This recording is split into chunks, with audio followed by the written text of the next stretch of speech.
Дорогие эстоноземельцы, что-то и в этом году состоится согласно прогнозам. Спортивная неделя все-таки же пройдет в сентябре.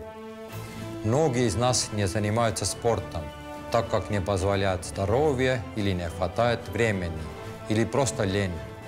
Давайте признаемся самим себе, что это просто отговорки. Настало время изменить свое отношение. Вырвемся из зоны комфорта. Призываю всех к совместному движению на спортивной неделе. Перевернем новую страницу нашей жизни. Начните новую, более активную жизнь вместе со спортивной неделей. Хорошего начала новой жизни!